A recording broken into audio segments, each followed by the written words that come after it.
Vamos encerrar com a matemática. Matemática é importante para o Enem, sim ou não? Mais ou menos, né? Vamos lá, gente. Luiz Hoskin, muito prazer, tranquilo. Alisson Marques. Galera, vamos lá. A gente vai trabalhar um tema que vocês escolheram no início também. E a promessa é que o tema seja bem rápido, porque o assunto é um assunto rápido, embora a gente acredita que seja muito importante, não só para a prova do Enem, mas para qualquer outra prova que você vir a fazer. Eu gosto de começar a falar de porcentagem, linkando uma situação muito curiosa, que é o seguinte: às vezes a gente tem muito o costume de falar sobre analfabetismo, né? Analfabetismo assim, analfabetismo assado. E eu diria que o cidadão que não conhece o mínimo de porcentagem, ele corre um risco de ser um analfabeto comercial. Vê se vocês entendem o que eu estou falando. Você vai fazer uma compra, né? Você vai comprar um chapéu, você vai comprar um tênis, você vai comprar uma calça. Quase sempre você financia, concorda? Quase sempre. Ou quando não financia, você vai querer que o dono da loja te dê um desconto, porque você vai comprar à vista e etc. E o que eu venho percebendo, e acho que eles também conseguem perceber imediatamente, é que ainda tem muita gente que não sabe lidar com porcentagem. Às vezes até escuta muito e entende que a quantidade de desconto, né, pode ser interessante em relação a alguma coisa que você vai comprar, mas não sabe tratar isso como deve. Beleza? Então a gente vai começar a falar. Vocês estão tirando foto aí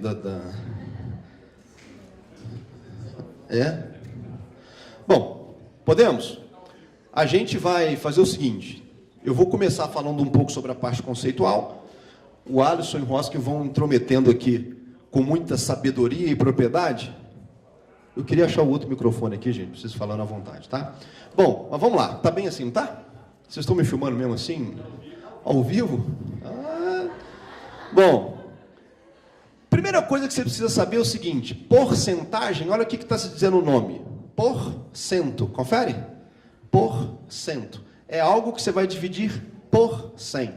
Então é uma fração. Uma fração que tem um numerador e um denominador como qualquer outra. Só que a gente vai querer que esse denominador seja 100, beleza? Para fazer jus ao nome. Porcentagem, tá? Então, basicamente é isso, tá vendo? Olha lá, ó, porcentagem é uma razão, com isso escreve-se A%, então vai ser A sobre 100. A segunda coisa que você precisa saber é o seguinte: beleza, eu já sei o que é uma taxa percentual. Como que eu a calculo? O que seria 2% de 50?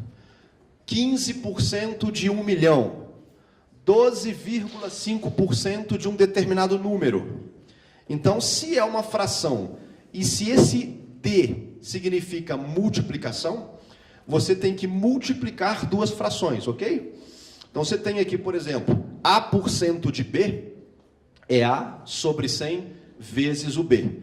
Você pode multiplicar os numeradores, dividir por 100 e seguir viagem. Tranquilo? Moleza? Vamos embora. Uma pergunta que eu sei que o Alisson gosta de fazer muito e é muito curiosa é a velha história de você achar que alguma coisa é maior do que outra quando você troca, às vezes, a posição. Então, eu vou fazer uma pergunta muito rápida que você pode até ter um tempinho para pensar. O que você acha que é maior? 11% de 23 ou 23% de 11?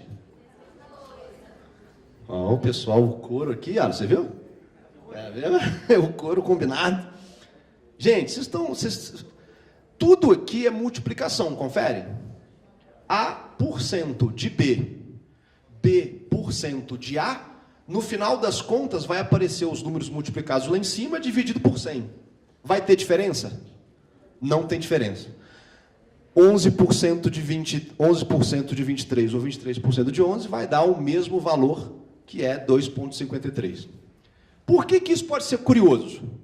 Porque dependendo do que você tem ali para trocar, é mais fácil você calcular uma taxa do que a outra. Não é isso, Alisson? Olha o próximo exemplo aqui. Galera, pegando o gancho aqui no que o Calderano falou, olha para você ver interessante essa questão aqui, ó. Ela fala, um capital de R$25 foi aplicado a uma taxa de 44% ao ano. Depois de um ano, qual o total acumulado? Eu sei que é uma questão extremamente simples, vocês conseguiriam calcular tranquilamente, mas olha que legal. De cabeça, eu não precisaria calcular 44% de 25%? Só que eu não calcularia nunca 44% de 25%. Eu usaria o que o Calderano acabou de falar. 44% de 25% é a mesma coisa que 25% de 44%. E eu sei que 25% é 1/4. Tem algumas porcentagens que eu acho que são importantes a gente ter na nossa cabeça.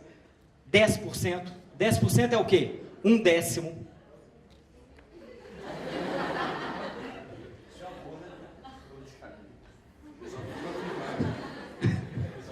Tampou tudo, né? Vamos lá, presta atenção. 10% é 1/10, 20% é 1/5, tá? Quando fala 25% é 1/4. Então, nessa questão, parece bobeira, mas eu preciso calcular 44% de 25. Na hora de calcular 44% de 25, eu prefiro calcular 25% de 44, que é 1/4. 1/4 de 44 é 11. Então, ali rendeu para você 11. A pergunta era, depois de um ano, qual o total acumulado? Você não tinha 25? Se rendeu 11, você foi para 36. Você mata a questão. Claro que é simples, mas eu sempre falo, qualquer 10 segundos que você consiga ganhar numa questão, é vantagem para você. Numa prova lá do Enem, se você ganhar 10 segundos numa questão, em 30 minutos, em 30 questões lá, você consegue ganhar 5 minutos. 5 minutos é uma questão. Essa questão que você tentar resolver depois, com esses 5 minutos que você ganhou, é lucro para você, beleza? Então vamos voltar aí para o Calderano. Queridos, o Roski fica só na cenografia, ok? Depois ele...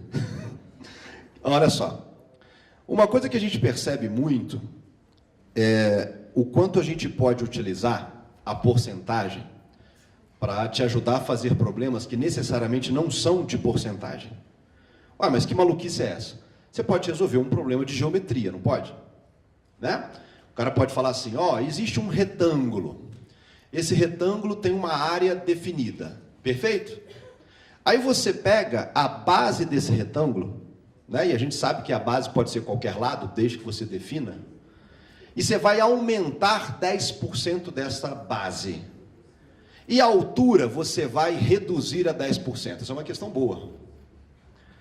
O que a lógica, e aí a gente está inserindo e voltando na ideia do analfabetismo comercial e percentual, confere? Você pensa assim, a área é base vezes altura. Se eu tiro 10% e depois coloco 10% em outro, né, eu aumento 10% e reduzo 10%, a área não muda, confere? O que eu falei está certo? Hein? Não está certo. Porque depende do que você está aumentando e depende do que você está diminuindo. Ué, mas no final das contas, o que eu preciso fazer? É a nossa parte aqui de aumento, fatores de aumento. Quando você tem a base do retângulo, se ela vale B, e se eu estou aumentando ela em 10%, confere? Você vai ter que pegar ela, que é B, mais 10% de B. Tudo bem ou não? Se você simplesmente tirar o mínimo, você vai perceber que vai aparecer lá em cima 110 vezes B dividido por 100. Isso vira 1,1B. Confere? Então é mais comum nesses exercícios e em tantos outros, a gente, se quiser aumentar 10%, eu multiplico o número por um parêntese, aí eu gosto até de falar muito nesse parêntese, porque o parêntese tem uma função importante na matemática. Às vezes o cara quer ser muito veloz, não põe parênteses e vacila. Então mete o parêntese, se você colocar 1 mais 10%, 10% não é uma fração. Eu acho que o grande problema da galera é achar que 10% é um símbolo, confere? É um ente astronômico. 10% é um número, é uma fração, 10 sobre 100. Então, se você tem 1 mais 10 sobre 100, você está aumentando esse cara 1%. Esse 1, o Alisson vai falar no próximo exemplo, é como se você colocasse, presta atenção, base do retângulo mais B sobre 10 do retângulo. Você coloca o B em evidência. O parênteses vai ter um 1 ali, confere? Esse 1 representa o tamanho original. É 100% que já estava. Então, essa tabelinha te ajuda muito a ter que aumentar coisas percentualmente de forma veloz. Você precisa de tempo para fazer a prova do Enem? Porra, então se ele fala da base do retângulo, eu estou insistindo nesse problema. Se a base vai aumentar em 10%, você vai multiplicá-la por quanto? 1 mais 10%. Isso vira 1,1. Confere? Será que funciona a mesma coisa para redução? Né? Existe uma taxa de aumento e tem uma taxa de desconto ou de redução. A tabelinha que eu coloquei aqui, só para vocês guardarem, tá lá. Ó. Se eu quiser aumentar 20%, eu multiplico por 1,2. De onde que veio 1,2? É 1 mais 20%. Confere? Se eu quiser aumentar 30%, é 1,3. É 1 mais 30%. Se eu quiser 5%, é 1 mais 5%. Olha só para a última. Se eu quiser aumentar 200%, o que eu faço para aumentar um número em 200%? Siga a regra. É 1 mais 200%, confere? Só que 200 sobre 100 dá 2. Com mais 1, eu tenho que multiplicar por 3. Vocês estão percebendo como é que o treco é muito fácil? Tá? Alisson, quer dar um exemplo aqui? Ô, galera, uma aplicaçãozinha boa e rápida aí do que o Calderano acabou de falar é aquilo ali, ó. Se aumentarmos o raio de um cilindro em 10%, qual será o aumento percentual no seu volume? Então eu quero saber o seguinte, se eu aumentar o raio de um cilindro em 10%, qual vai ser o aumento no seu volume? Primeira coisa, alguém lembra como é que calcula volume aí de cilindro? Eu vou escolher alguém para me responder, ó o laser passando. Em quem parar vai ter que me responder. Em quem parar. Você levantou a mão aí, filho? Mas não parou você ainda não, ainda está girando. Ah, já sei. Aqui, ó. Marista. Beleza, Marista? Eu tô vendo que você tá querendo dar umas piscadas mais longas aí, vamos evitar isso. Vamos lá. Ô, Marista, você lembra como é que calcula o volume de um cilindro πr ao quadrado vezes h? Muito bom. Volume de um cilindro, área da base vezes a altura, πr ao quadrado vezes h. Ô, gente, aqui não tem que ficar... você tá aí, filho? Você sabia, Calderano? A mãe dele dá aula cálculo 1 e cálculo 3. É lá. O mais legal é que ele não puxou nada na genética da mãe na matemática, entendeu? Pô, abacalhou tudo, não? Vamos lá, presta. Deixa eu voltar aqui. Gente, o volume, então, π é uma constante. O raio e a altura são variáveis. Então, se você quiser alterar o volume de um cilindro, basta alterar o raio ou a altura dele, tá? Ou então os dois. O que acontece? Eu não estou aumentando o raio em 10%? Pergunta. O volume não depende do raio ao quadrado? Se eu dobrar o raio, o que acontece com o volume? Quadruplica. Porque se eu dobrar o raio, vai ficar 2 ao quadrado, que dá 4. Usando então o que o Calderano acabou de falar com vocês aqui, o raio não vai aumentar em 10%? Aumentar em 10% é multiplicar por quanto? 1,1. Então vai dar 1,1 elevado ao quadrado. 1,1 ao quadrado vai dar 1,21. Significa então que o seu volume ficaria multiplicado por 1,21. Isso é um aumento de 21%. Acabou. Então agora o Calderano volta aí com os fatores de desconto para vocês. Vamos lá. Jovem, se a gente está fazendo 1 mais uma taxa, o desconto vai ser 1 menos essa taxa. Se eu quero reduzir a altura do triângulo em 10%, eu vou ter que fazer 1 menos os 10%. E aí é curioso, porque às vezes a gente quando fala, não, para você diminuir algo, multiplica por algo. A gente acha estranho, né? Porra, mas eu não quero diminuir. Beleza, mas se você diminuir por um número que é menor que... Você multiplicar por um número que é menor que 1, o cara vai diminuindo. Então, um desconto de 10%, ao contrário lá do aumento, que é 1 mais 10%, vai ser 1 menos 10%, que vira 0,9. Tranquilo?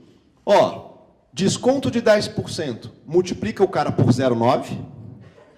Desconto de 20%, vai ser 1 menos 20%, é multiplicar o cara por 0,8. E assim por diante. Se você quiser fazer um desconto de 100%, é só pegar 1 menos 100%. 1 menos 100% é 0. Então, você está levando o produto de graça, se você tiver um desconto de 100%. Tudo bem? Respondendo o problema da área que eu sugeri há 4 minutos, a área vai ser reduzida, ela vai ficar reduzida a 1%, porque a conta que você tem que fazer, e é muito perto daquilo que o Alisson vai falar, é 1,1 da base anterior, vezes 0,9 da altura que era anteriormente. Se você multiplicar 1,1 vezes 0,9, vai dar 0,99, ou seja, 1% de desconto. A área vai ficar menor. É a mesma ideia de que o Alisson vai falar aqui agora sobre aumentos sucessivos ou aumentos e descontos sucessivos de um determinado produto.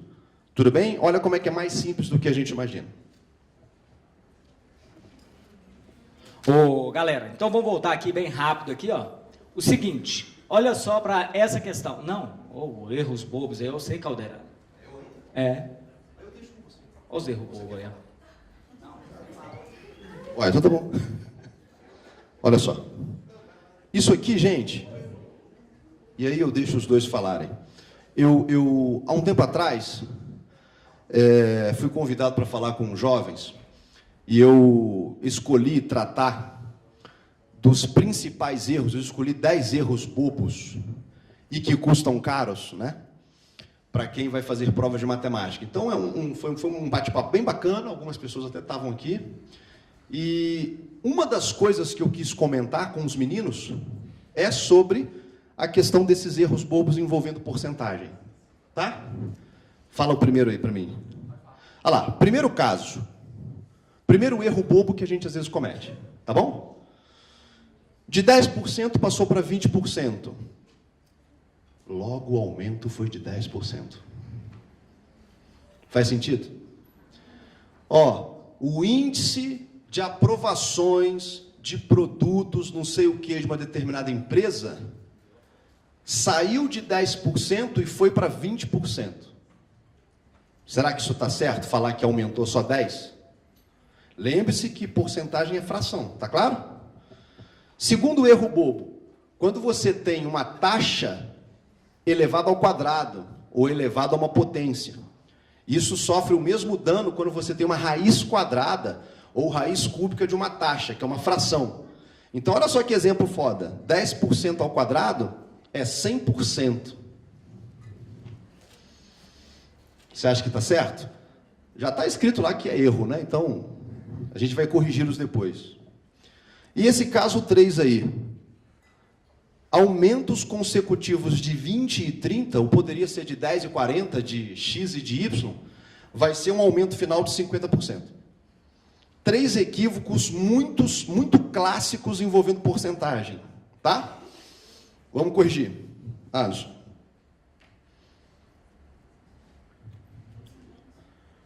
Corrigindo. Caso 1. Note que 20% é 2 vezes 10%. Então, aqui neste caso, você dobrou o seu resultado. Logo, o aumento tinha que ser de 100, confere? Como está tudo sobre o mesmo denominador, de 10 para 20, você dobrou, então o aumento foi de 100% ao invés de 100. Caso 2. Seja bem específico, 10% é 10 sobre 100. 10 sobre 100 é 1 sobre 10. 1 sobre 10 você eleva ao quadrado, fica 1 sobre 100, e 1 sobre 100 fica 1%. Nossa, 10% ao quadrado, eu achei que ia dar muito mais do que 10%, porque a ideia de elevar ao quadrado é de aumentar um número muito forte. Se esse número for um cara entre 0 e 1, tal como 10%, isso não vai acontecer, ele vai diminuir. Tudo bem? E o último, o correto é fazermos, o que a gente falou agora. que você tem um produto fixo? Um aumento de 20% é multiplicá-lo por 1 mais 20%, que é 1,2. Depois, se ele teve um outro aumento, você tem que multiplicar por 1,3, em cima do aumento anterior. E isso, no final das contas, fica 1,56 do produto, ou seja, 56% do valor que ele estava anteriormente.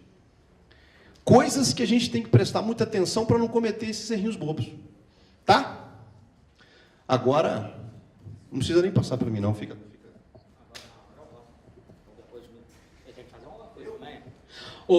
Galera, aproveitando aí o gancho, bem rápido, olha essa questão. O preço da mercadoria sofreu um aumento de 20%. Em seguida, entrou em promoção com desconto de 10%. Se está sendo vendida por R$ 216, qual era o preço inicial? A primeira coisa que eu sempre gosto de perguntar para os alunos, eu adoro perguntar isso. O preço aumentou 20%, depois descontou 10%. Aumentou 20% e descontou 10%. A minha pergunta geralmente é, se primeiro aumentar 20%, depois descontar 10%, se é a mesma coisa de descontar 10% e depois aumentar 20%.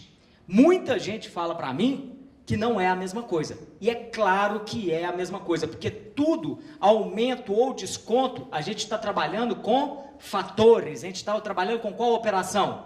Multiplicação. Então vamos lá, ó. O preço da mercadoria eu posso chamar de P? Aumentou 20%. Vamos ver se você está prestando na aula do Caldeirano aí. Vamos ver se está prestando atenção. Deixa eu escolher alguém aqui. Pode ser você aí, ó. Você, filho. Orgulho de sua mãe. Tem que filmar isso aí, hein? Vamos lá. Orgulho de sua mãe. Aumentar 20% é multiplicar por quanto? Não, filho, não está apontando para você não. Você é doido, filho? É ele lá, é que eu sou vesgo. Parece que eu estou olhando para você. Mas é para ele lá, ó. Vamos lá. Aproveitou o que ele te falou aí. Aumentar 20% é multiplicar por quanto? 1,2. Muito bom. Olha lá, ó. Multiplicou por 1,2. Agora vamos lá. O brother aí, ó. Você quer participar, filho? Eu vi que você quer participar. Qual que é o seu nome? Agora é você, ó. Tá no seu rosto. Hã? Qual que é o seu nome? Adalberto? Ô, Adalberto, vamos lá. Agora não vai ter um desconto de 10%? Descontar 10% é multiplicar por quanto? 0,9. Muito bom, Adalberto. 0,9. Então, repara, ó. Aumentar 20 e descontar 10 é a mesma coisa de descontar 10 e aumentar 20, porque a ordem dos fatores não altera o produto. Quando fez isso, tem que dar um valor de 216. Vamos chamar a atenção de novo para o que o Caldeirano falou. Aumentar 20, depois 30, muita gente fala que é aumentar 50, e não é. É aumentar 56. Aumentar 20 e descontar 10. Aumentar 20 e descontar 10, para muita gente, isso seria aumentar 10. E não é. 0,9 vezes 1,2 dá 1,08. Isso seria um aumento de 8%. Daqui então você encontra que o preço é 200. Só um rápido comentário. O preço é 200. Aumenta 20%. Vai para 240. Se você tirar 10%, 240 menos 10%, menos 24, dá 216. Faz o contrário. Pega 200, desconta 10%. Cai para 180.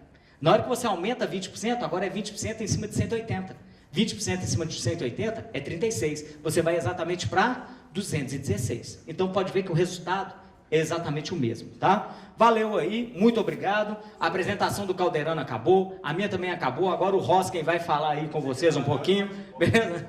Não, seria mais ou menos isso, né, velho? Não vai fazer muita diferença se eu ficar aí não, né? Mas toma, vai lá. Vocês sabem que ele tem cabelo, né? Que ele faz isso aqui para ficar parecido comigo, né? É ou não é? Valeu. Aí, pessoal, bom dia. É bom dia ainda? Boa tarde já. Eu queria aqui só em um pequeno tempo, tá? De uma vez por todas, além de um exemplo que a gente vai fazer, um exercício que eu gosto muito, bem estilo Enem, tentar aí de uma vez desmistificar aí e tirar de você toda a dúvida da diferença entre juros simples e juros compostos. A ideia é ajudar você de uma maneira bem clara aí. Eu não sou muito apegado assim a fórmulas e tal, tentar levar aí para você o raciocínio disso. Bom, eu montei um exemplo aqui, o seguinte: imagine que você vai investir R$200, porque a taxa de juros incide sobre o valor inicial. Então, no juros simples você tem que calcular 3% de... Ops, cadê aqui? Aí, 3% de 200. 3% de 200, pode pensar também que é 200% de 3, a brincadeira feita no início da aula, dá 6. Ok, o que significa? que todos os meses o seu capital ele vai render, ele vai gerar aí juros de R$6. Então vai aumentar 6 todos os meses. Como é que fica o montante? 200, que é o valor inicial, mais 6, mais 6, mais 6, mais 6, mês a mês. Agora que vem o grande lance. Quando você faz 6 mais 6 mais 6, pega só 3 números, 6 mais 6 mais 6. Isso é 6 vezes 3, ou isso é 6 elevado ao cubo, elevado a 3? Isso é 6 vezes 3. Então a gente tem que aqui o botão tá meio coisa mesmo. Aí foi tudo de uma vez. Espera aí. Volta. Eita. Aí foi.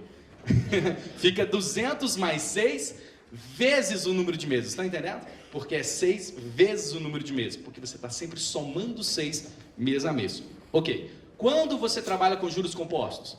Então, para juros simples, você calcula aquele aumento mês a mês e aplica ele para todos os meses.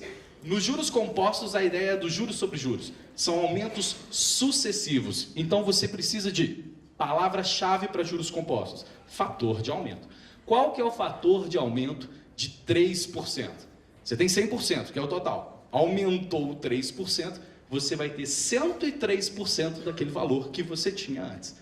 103%, aquele símbolo de porcentagem te dá uma ordem, manda você dividir por 100, dá 1,03. Ótimo. Então, como é que fica o montante, a evolução desse investimento seu aí, mês a mês, em juros compostos? Fica 200 vezes 1,03, vezes 1,03, vezes 1,03, mês a mês você multiplica pelo mesmo fator de aumento, você vai dando o mesmo aumento. Agora que vem o grande lance. 1,03 vezes 1,03 vezes 1,03 é 1,03 vezes 3 ou é 1,03 elevado ao cubo, elevado a 3? 1,03 elevado a 3. Aí o seu montante fica 200 vezes 1,03 elevado ao número de meses. É legal você perceber que o Enem gosta de explorar gráficos. Por exemplo, fazendo um paralelo com função. No juros simples, você sempre soma o mesmo valor. A gente fala que é um aumento linear. Que tipo de função tem crescimento linear? Função do primeiro grau. Juros simples sempre está associado à reta função do primeiro grau. Juros compostos. Que tipo de função você tem a variável no expoente? É um tipo de aumento exponencial. Função exponencial. Quando você transforma em funções, você tem isso. Juros simples, função do primeiro grau. Juros compostos, função exponencial. Outra coisa legal, outro paralelo interessante. Juros simples, sempre soma o mesmo valor. Que tipo de sequência da matemática sempre soma o mesmo valor? Progressão aritmética. Juros compostos, você multiplica sempre pelo mesmo valor. Fazendo aí um paralelo com as sequências, que tipo de sequência a gente sempre multiplica pelo mesmo valor? PG, progressão geométrica. Ficou claro, pessoal? Ok? Então vamos lá. Um exemplo aqui bacana. Eu gosto muito desse exemplo. Olha que legal. Abaixo são apresentados termos gerais que definem 5 sequências de números reais para N. N é número natural. 0, 1, 2, 3. E aí tem 5 sequências diferentes. Todas têm o número 80. E aí aparece alguma coisa diferente na frente. Ok. Olha o texto. Um dos termos apresentados indica o valor devido N meses após a tomada de um empréstimo de R$80, calculado após a incidência de uma taxa mensal de juros simples de 30% sobre o valor do empréstimo. Este termo geral então olha só, eu fiz um empréstimo de R$80 e aí eu vou ter uma taxa de juros simples de 30%. Pergunta, quero ouvir, bonito, se é juros simples, eu vou somar o mesmo valor todos os meses, ou eu vou multiplicar pelo mesmo valor todos os meses? Eu vou somar o mesmo valor todos os meses. Quanto que eu tenho que somar? Você calcula a porcentagem do valor inicial. Sempre assim, calcule a porcentagem, a taxa, em cima do valor inicial. 30% de 80 te dá quanto? 24. Esse é o valor que vai ser adicionado mês a mês. Como é que fica o raciocínio para o montante? 80, que é o valor inicial.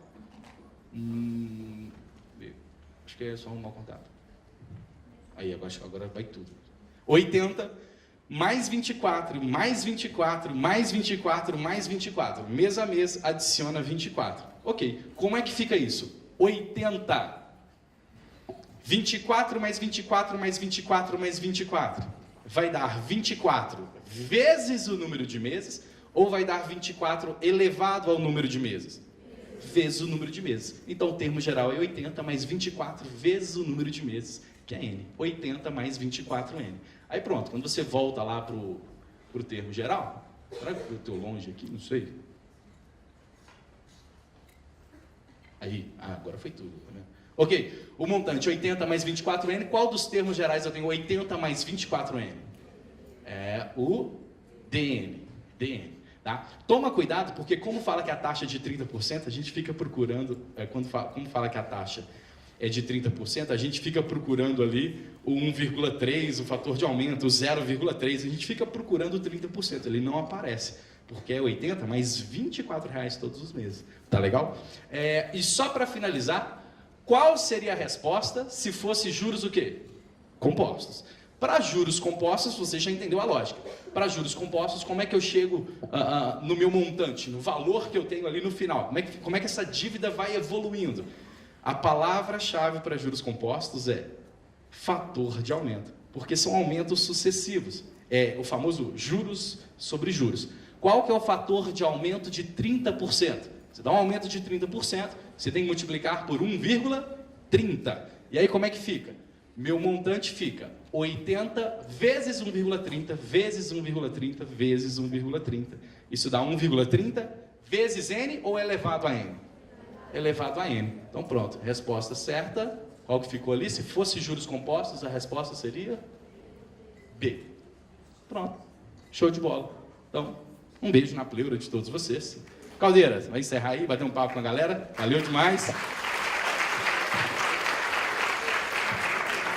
Meninos, matemática foi a mais rápida. Foi ou não foi?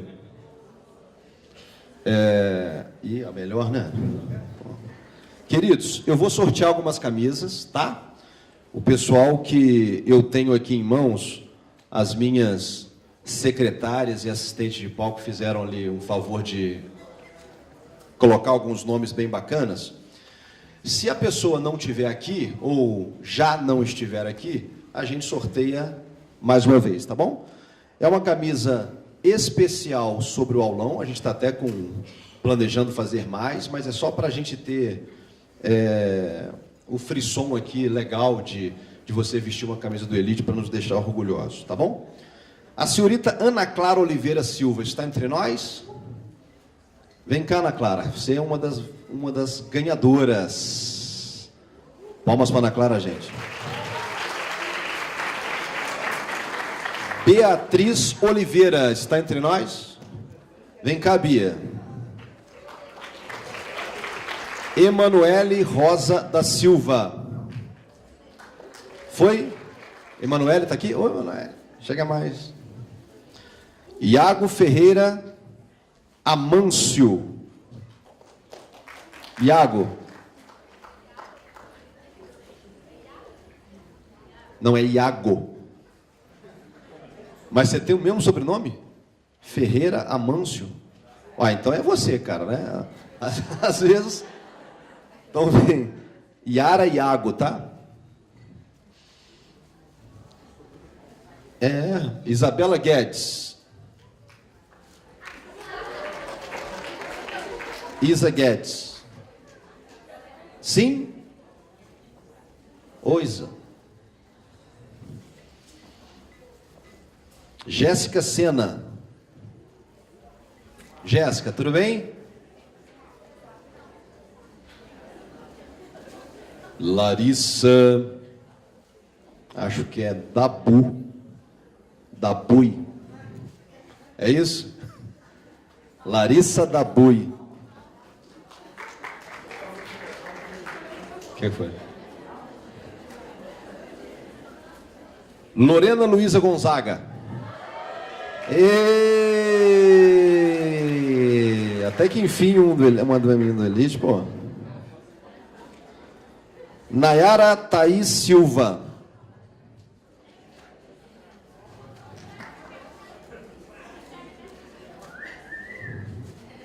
Roberto Júnior. Roberto Júnior. Quantas camisas? Vamos sobrar algumas, hein? A Bárbara vai ganhar uma aqui de aniversário. Bárbara Cirino!